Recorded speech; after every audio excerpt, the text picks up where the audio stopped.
Okay, in this video we are introducing a new tense that is going to be able to express an action occurring at a particular time and implying a particular thing. Up to this point, we have obviously learned our present tense, which is action that is occurring right now in the present. And I've written it in green because the present tense indicates an action that is not completed. Secondly, we have the imperfect tense. The imperfect tense also written in green. It is the action that is, of course, going to be in the past, but not completed, and there's a particular way that we translate it. And we have so far learned the perfect tense. The perfect tense is written in brown. That is because it is an action that has occurred in the past, and it is completed. We are now going to add to it the final tense that I write in green. And as a matter of fact, there are only 6 tenses total that occur in the whole of the Latin language. You've got the 3 green tenses, so I'm going to put an asterisk by the new one that we have now. That would be present tense, imperfect tense, and today we are learning the future tense. And then we of course have the perfect tense, and in a future video, pun intended, we will be learning new tenses that are also in brown, indicating action that is completed, which we'll eventually learn are the pluperfect tense, perfect tense, and what is called the future perfect tense. That's it for Latin. In Latin, there are no other tenses of expression. Now compare that, of course, to English, in which obviously there are dozens and dozens and dozens of tenses. Think about the present alone. For Latin, there's only the present. There's nothing else. But for English, obviously, it is going to have just in the present progressive, the present simple, the present emphatic, the present inceptive, the present frequentative, the present iterative. You can have a list that would be going on and on. So let's then focus on the future tense for us today, which again is in green. Now, not only is it going to be in green because the action is not completed, but also remember that the green tenses have something in common morphologically, and that is they share the present stem. Morphologically means its particular form. So let me go ahead and in a moment write down all of my verb examples, and then we will dive into what the future tense looks like. Okay, so let's talk about the present stem. Now, all 3 of these, including our new tense of future, use the present stem. Where does that come from? The second principal part is the infinitive. The infinitive gives the conjugation and the present stem. And here we see we have a first conjugation, amo amare. These are the same verbs on your flip book. Video videre second, mido midere third, but not an io. Yakio yakere third io, and audio audire a fourth conjugation. We don't call it fourth io because they're all io. So you find it right here. You go there with an am, vid, mitte, yak, iac, and aud, aud. Everything except for the are, ere, or ire. Now, just to quickly review as to what these are going to look like for the present and the imperfect, we can come over here. Remember that for the present tense, what you're going to do is you're going to take that present stem, plop your present vowel in there, and then simply then add your endings. OST, must, tis, int. You do the same thing for the imperfect. Present stem, the vowel before the BA, and then your endings, MST, must, tis, int. It should be simple review. So let's quickly do this for the first person plural.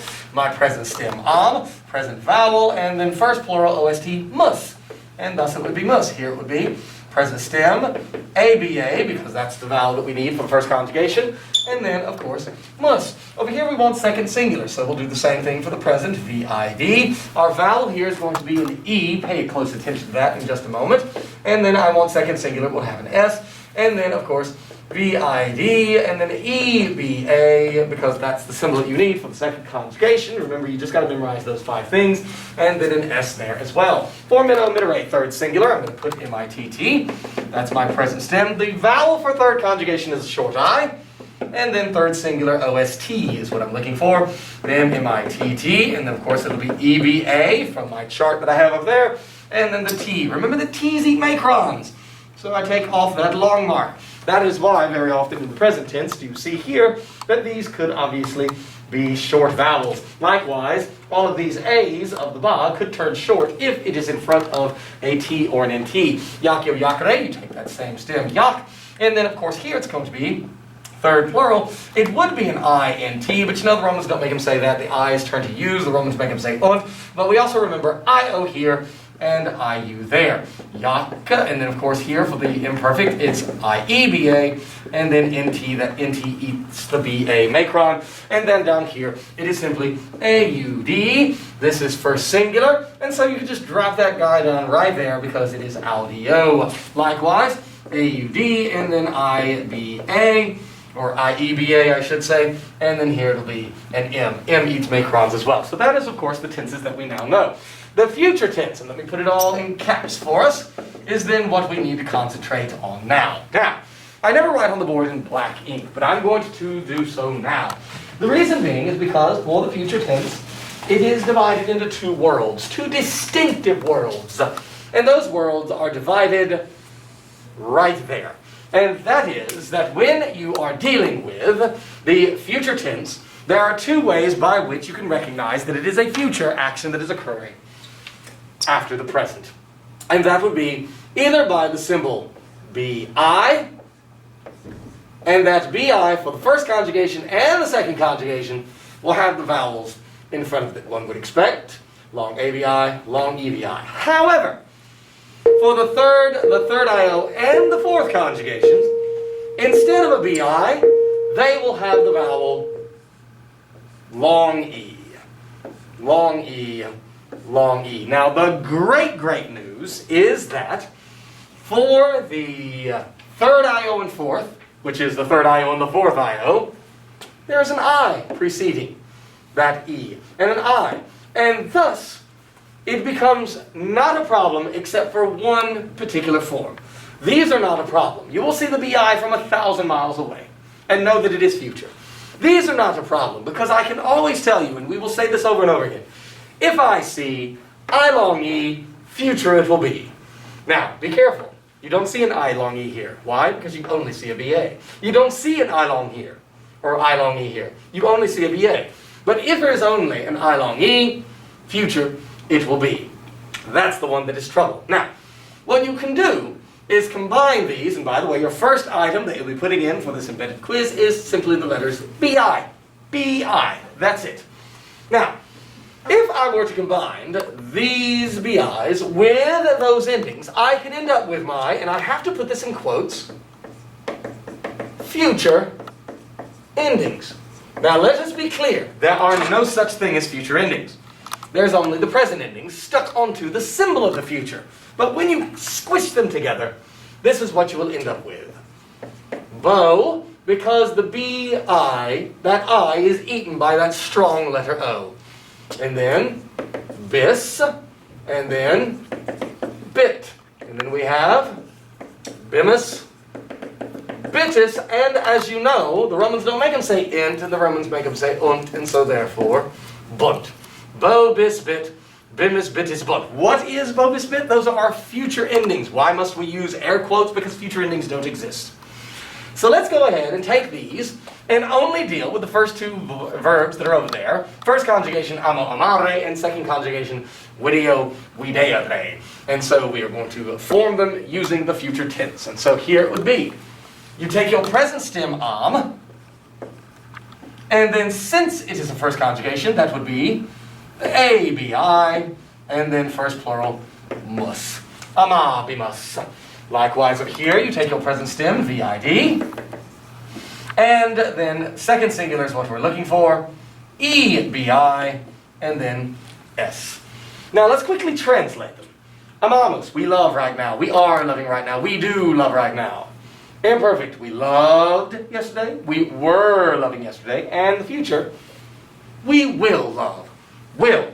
That is the way that you express the future. And that's your second word embedded, W-I-L-L. Will. It's the way to express action of the future.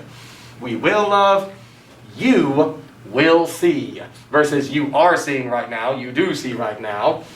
You see right now versus you saw yesterday and you were seeing yesterday. Let's move on. Over here. Now we're going to do the same exact thing with the long E. And that long E combined with our present endings can give us another set of future endings. But the problem is you have to learn an equation. Now we've learned some equations so far. Remember that the equations were long I, or I should say I, or long I, either one, plus nt equals unt. that is one of our basic equations. There's a new equation that we now must learn. And that is long E plus M, which of course, as you see, is our alternate ending for the first person singular, I as the subject. It's going to result in the letters A-M. Okay, so now let's take this long E, combine them with our endings, and this is then the other set of future endings. Remember, they don't exist. And so it would be the following. A's, et, Amos, atus, and then it. And remember, those are long E's. It's just that T's and NT's eat the macron. Now, of course, what you do, if it is a third I-O or fourth, it would have the I in front of it. And why do we love that I? Because you can say, if I see I long E, future, it will be. And that is what you write in next. I long E, I-L-O-G-E, I long E. That's your third item embedded. There will be another one. So, let's go ahead and take our newfound way of forming the future for the third I-O, and the fourth, and apply it. So, starting off with mid-array. Here, you will take your present stem, M-I-T-T. It is not going to have a bi because it is third conjugation. Instead, what it will have, and so you can see over here, third conjugation, go across, long E. And I'm going to talk about why that is so dangerous in just a moment. So you would have long E, and then T, ate that macron, mitet. Likewise over here, however, you would have present stem, this is third I-O, I long E, NT, ate the macron. And then down here, it would be A-U-D, I long E, M, but remember the equation. Long E plus M turns into an A. And so it would be audiam. So, he sends, he is sending, he does send right now. He sent, he was sending yesterday, and tomorrow he will send. They will throw, and I will hear. Now, one of the last things that you need to know is the danger of this letter E. That E, now that you see it, can appear as the vowel of a future verb or a present verb. So whenever you see a long E, you have to ask a question. And the question that you are going to ask yourself with that long E, does this long E appear in a second conjugation verb, or does it appear in a third conjugation verb? Because if it appears in a second conjugation verb, it is present. But if it appears in a third conjugation verb, it will be future. So to give you an example, if I were to have had, and let's just pick first person plural, let's go with, oh, I don't know, this will be good, agamus and eubamus. They look exactly the same. They have a stem, present stem, a long E, and then a mus. But the difference is that this is from the verb ago agere, with a short ERE. And this is from the verb eubeo eubere, with a long ERE, second conjugation. So therefore, this one will translate, since it is a third conjugation, we will drive. And this one translates, as it is a second conjugation, we are driving. We drive, we do drive, right now. And so you can see the two differences of both of them with a long E. You've got to be able to ask that question. This is so essential. And thus you see how it is essential to know when you're dealing with a verb what conjugation it belongs with. So your last thing in this video that you need to embed is simply AM. The result of the equation, long E plus M, AM. And now you know the future tense. Study.